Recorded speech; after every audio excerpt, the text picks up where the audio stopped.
त्यानंतर देखील मराठे लढत राहिले आणि शेवटपर्यंत औरंगजेबाची कबर झाली, पण या ठिकाणी स्वराज्य संपलं नाही।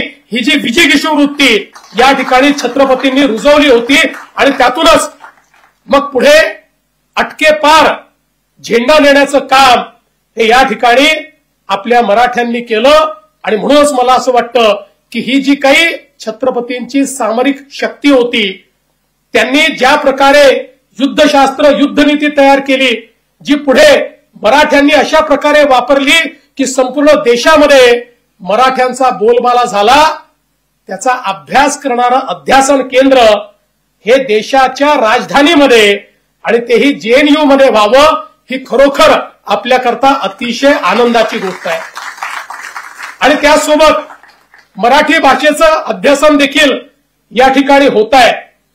मराठी भाषा जी देशातली एक अतिशय प्राचीन भाषा आहे, खरं म्हणजे मराठी भाषेच्या संदर्भात ज्यावेळी हिला अभिजात भाषेचा दर्जा दिला पाहिजे अशा प्रकारची विनंती आपण केली आणि त्यावेळी मराठी भाषा अभिजात भाषा कशी आहे या संदर्भातले पुरावे सादर केले, त्यावेळी असं लक्षात आलं की या देशातल्या अतिप्राचीन भाषांपैकी एक मराठी भाषा आहे, ज्याचे इतके पुरावे हे आपल्याला मिळाले। आणि देशाच्या प्रधानमंत्री महोदयांनी मोदीजींनी आपली मागणी स्वीकारली आणि आपल्या मराठीला अभिजात भाषेचा दर्जा त्या ठिकाणी दिला। मराठी नेहमीच अभिजात होती, पण शेवटी कधीतरी त्याला राजाश्रय हा मिळणं देखील गरजेचं असतं आणि त्याच्यावर राजमुद्रा लागणं देखील गरजेचं असतं। ते अभिजात भाषेच्या दर्जामुळे या ठिकाणी लागलं आणि आपल्या सर्वांकरता ही अतिशय अभिमानाची गोष्ट झाली। खरं म्हणजे राजमुद्रेचा विषय आला म्हणून मला हे देखील सांगितलं पाहिजे की छत्रपती शिवरायांची राजमुद्रा ही मोदीजींनी आपल्या नेव्हीच्या ध्वजावर त्या ठिकाणी अंकित केली आणि वर्षानुवर्ष जी इंग्रजांची राजमुद्रा होती ती काढून किंवा त्यांचं जे काही त्या ठिकाणी सिंबॉल होता तो काढून ही राजमुद्रा त्या ठिकाणी लावली आणि आता मराठीची राजमुद्रा देखील या ठिकाणी लागलेली आहे। आणि म्हणूनच आता आमचे उदयजी जे म्हणाले ते अतिशय खरं आहे। या मराठी भाषेने आपल्या संपूर्ण भारताला समृद्ध केलेलं आहे। आजही मराठी साहित्य, मराठी नाट्यसृष्टी ही देशातली सर्वोत्तम आहे।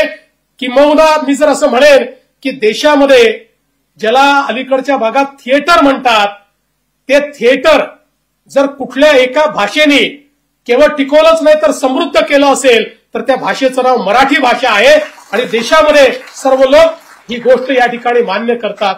आणि म्हणूनच अशा या मराठीवर सगळीकडे संशोधन झालं पाहिजे आणि आता अभिजात भाषा झाली असल्यामुळे सगळ्या विद्यापीठांमध्ये त्याच्यावर संशोधन झालं पाहिजे। याकरता हे अध्यासन केंद्र या ठिकाणी सुरू झालेलं आहे आणि मला विश्वास आहे शेवटी भाषा हे संवादाचं माध्यम आहे, भाषा विवादाचं माध्यम होऊच शकत नाही। भाषेच्या माध्यमातून ज्ञानाचा खजिना आपल्यापर्यंत पोहोचतो। मातृभाषा ही महत्वाची आहेच, प्रत्येक मराठी माणसाला मराठीचा अभिमान आहे, स्वाभिमान आहे आणि मराठीचा आग्रह देखील आहे, तो स्वाभाविक आहे, योग्य आहे, अभिमान तर असलाच पाहिजे।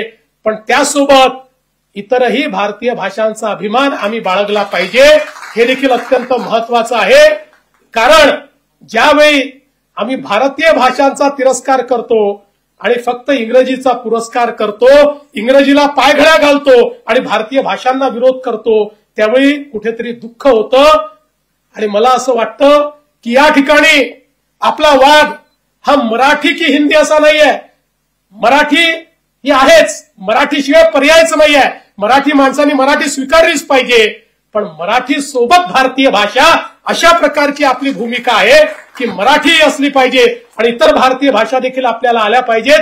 आज तमिळ सारखी भाषा जी एक अतिशय प्राचीन भाषा आहे, या भाषेचं ज्ञान केवढं आहे, त्या भाषेमधलं साहित्य केवढं आहे, त्या भाषेमध्ये मगाशी राजराजेश्वर चोला यांचा तुम्ही उल्लेख केला, ज्या चोला डायनस्टीने 1000 वर्षापर्यंत आपल्या संस्कृतीचा झेंडा बुलंद ठेवला। आम्ही त्यांच्याबद्दल जर शिकलो नाही तर आम्ही करंटे ठरवू आणि म्हणून त्याही भाषेचा स्वाभिमान आम्हाला का वाटू नये, कुठल्याही भारतीय भाषेचा अभिमान वाटला पाहिजे। आणि अर्थातच आपल्या स्वभाषेचा, आपल्या मातृभाषेचा अतिशय चांगला अभिमान हा आपल्याला वाटला पाहिजे. आणि म्हणूनच मी नेहमी असं म्हणतो की मराठी माणूस संकुचित विचार करू शकत नाही. याचं कारण छत्रपतींनी आपल्याला संकुचित विचार करायला शिकवलंच नाही. ज्ञानेश्वरांनी जे पसायदान मागितलं ते पसायदान संपूर्ण विश्वाकरता त्या ठिकाणी मागितलं. आणि छत्रपती शिवरायांच्या या संपूर्ण विचाराने प्रेरित होऊन मराठ्यांनी कधी स्वतःचा विचार केला नाही, तर असे तू हिमाचल या संपूर्ण भारतामध्ये आपला संस्कृती आपला झेंडा हा त्या ठिकाणी लागला पाहिजे. आणि संपूर्ण भारत हा या ठिकाणी परकीय आक्रमकाकडनं गुलामगिरीतनं मोकळा झाला पाहिजे, याकरता मराठे लढले. आज आपल्याला माहिती आहे पानिपतची लढाई ही मराठ्यांची लढाई नव्हती. मराठ्यांनी त्यातनं अंग काढलं असतं तरी कोणी काही म्हटलं नसतं. पानिपतच्या लढाई करता या ठिकाणच्या बादशहानी मराठ्यांना सांगितलं हा अहमद शाह अब्दाली आलाय, याला आम्ही थांबवू शकत नाही, तुम्ही याला थांबवण्याचा प्रयत्न करा. आणि मराठ्यांनी ते शिवधनुष्य पेलायचं ठरवलं. या ठिकाणी त्याला यमुने पार नेलं. यमुने पार जाऊन त्या ठिकाणी अहमद शाह अब्दालींनी मराठ्यांना पत्र लिहिलं की मला तुमच्याशी तह करायचा आहे.